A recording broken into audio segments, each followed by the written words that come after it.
외부로 향하는 한 당신의 배고픔과 갈망은 계속되고 조급해질 것입니다. 내면으로 방향을 돌려 당신 자신과의 모험을 시작해 보세요. 그 여행에는 상당한 인내가 필요할 테지만 당신은 결국 무한한 가능성과 존재의 본질과 연결되어 있음을 경험하게 될 것입니다.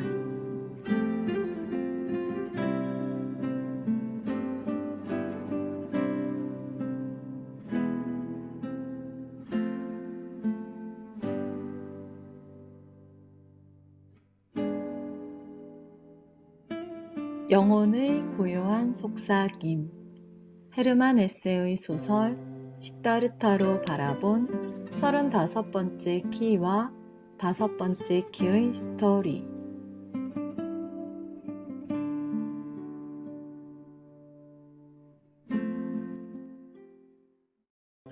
그림자. 배고픈데 시간도 없다. 먹어도 먹어도 배가 고프고 이것을 해보고 저것을 해봐도 공허함을 느낀 적이 있으신가요? 이럴 때 지금 당장 뭔가를 하지 않으면 큰일 날 것 같은 위기감과 불안감, 두려움이 올라와 우리 자신을 옥죄기도 하고 현재에 집중하지 못하며 조급해지게 될 때가 있습니다. 35번째 키의 그림자 배고픔은 끊임없는 갈망과 욕구, 그리고 내면의 결핍과 충족되지 않은 상태를 나타냅니다. 프로그래밍 파트너인 5번째 키의 그림자 조급함은 시간과 타이밍에 대한 불신과 불안에서 비롯되며 끊임없이 미래를 걱정하고 현재의 순간을 충분히 받아들이지 못하는 상태를 나타냅니다. 이 두 키의 그림자는 서로 광화되어 자신의 욕망을 즉각적으로 충족시키려는 강한 욕구를 느끼게 됩니다. 저는 프로그래밍 파트너인 35번째 키와 5번째 키의 상호작용에 대해 살펴보면서 헤르만 헤세의 소설 시다르타를 접하게 되었습니다. 시다르타는 이 소설의 주인공 이름이고 브라만의 아들로서 부족함 없이 많은 사람들에게 사랑을 받으며 모든 이들에게 기쁨과 즐거움을 안겨주는 인물입니다. 그러나 시다르타는 정작 자기 자신에게는 기쁨이 되지 못했고 마음속의 불만과 채워지지 않는 공허함을 느끼며 평온하지 못했습니다. 겉으로 보이기에 시다르타는 풍족한 삶을 사는 듯 보이지만 늘 내면의 배가 고팠습니다. 결국 그는 아버지의 반대를 무릅쓰고 집을 떠나기로 결심합니다. 시다르타는 자신 안에서 올라오는 배고픔과 갈망이 결코 외부의 것으로 채울 수 없다는 것을 알았기 때문입니다. 그래서 삭발을 하고 떠돌아다니며 돌을 닦는 탁발승 사마나가 되어 길을 나서기로 합니다. 이 시다르타처럼 실존적 갈망에 시달리는 이유를 35번째 키와 5번째 키의 그림자 속에서 찾을 수 있습니다. 35번째 키의 그림자 배고픔은 자신의 내면을 직면하지 않고 끊임없이 외부의 것으로 채우려는 인간 영혼의 오랜 병폐를 보여주는데 여기에 5번째 키의 그림자 조급함이 결합하면 내적 허기가 더욱 악화됩니다. 먹어도 먹어도 배고픈 굶주림의 사막을 맴도는 것입니다.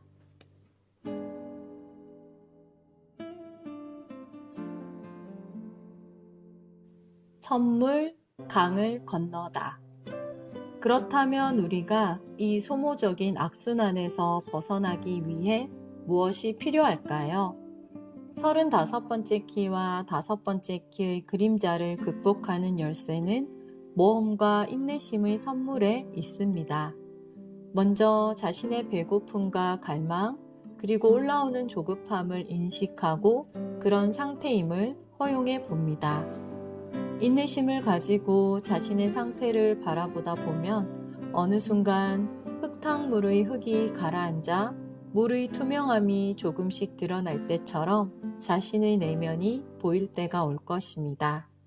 그럴 때 우리는 좀 더 깊은 내면의 목소리를 들을 수 있게 되고 용기를 내어 자신만의 답을 찾아 길을 떠날 수 있게 됩니다.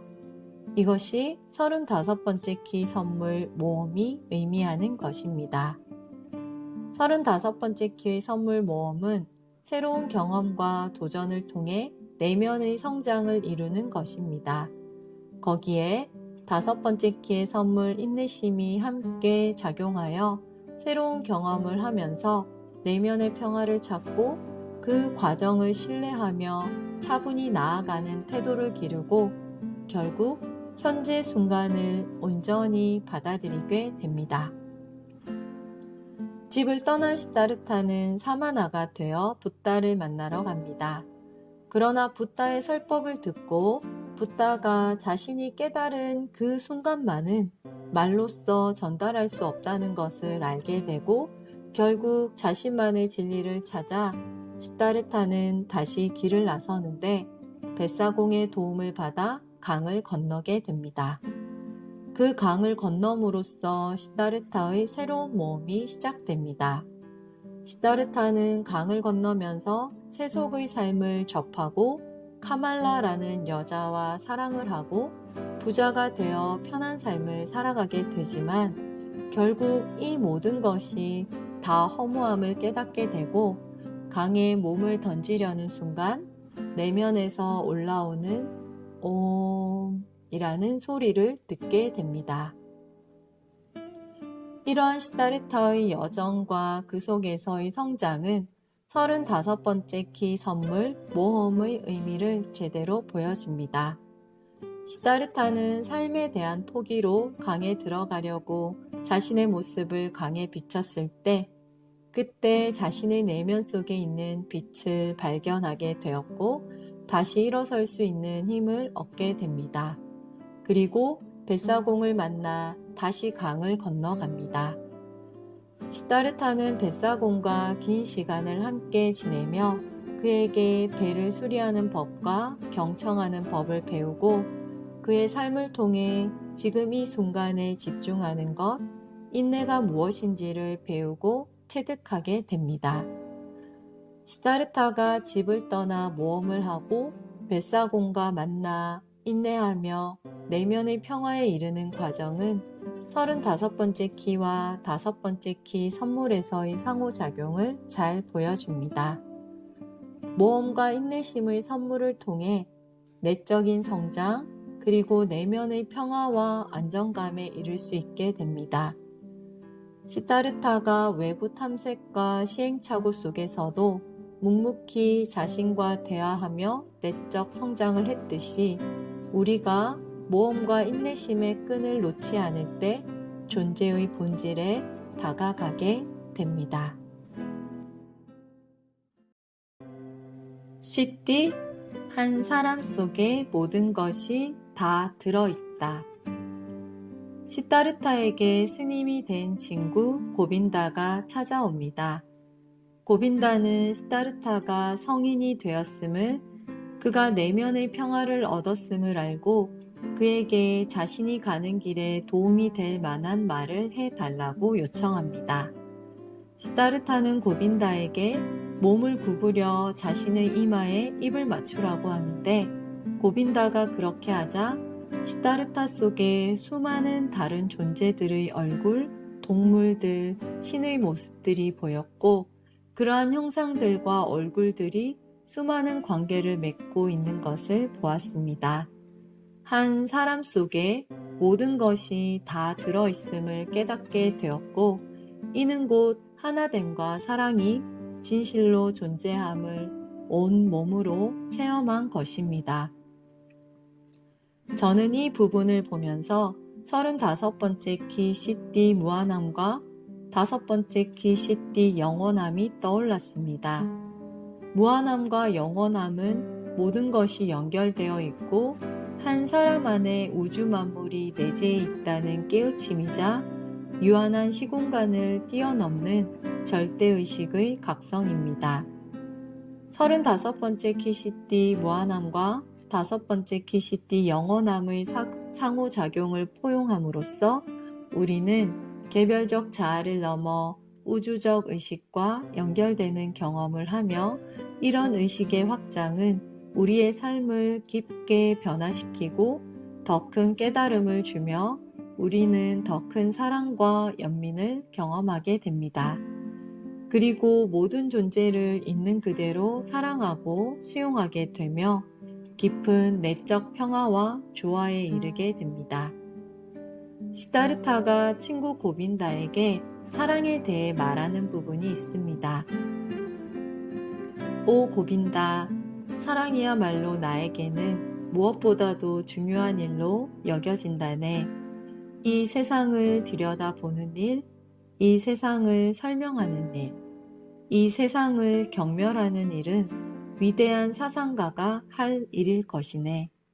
하지만 이 세상을 사랑하는 것, 이 세상과 나와 모든 존재를 사랑과 경탄 그리고 외경심을 가지고 관찰할 수 있는 것만이 나에게는 비할 나위 없이 중요한 것이네. 시다르타가 친구 고빈다에게 한 이 말처럼 세상을 관조하고 분석하는 것보다 사랑으로 받아들이는 것이 우리 삶의 진정한 의미고 인간 존재의 고귀한 소명이 아닐까 합니다. 두려움과 갈증, 의심으로 가득한 메마른 사막을 떠나 사랑과 자비의 오아시스로 향하는 길, 그 길 위에서 프로그래밍 파트너인 35번째 키와 5번째 키가 우리의 길잡이가 되어줄 것입니다. 우리 내면에는 무한한 잠재력이 들어 있습니다.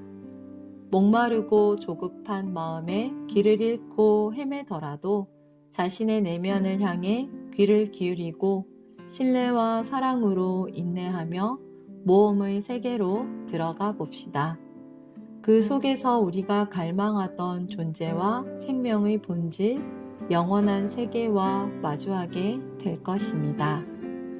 이미 우리는 무한하고 온전한 존재이며 모든 존재들과 연결되어 있음을 존재 그 자체로서 발견하게 될 것입니다.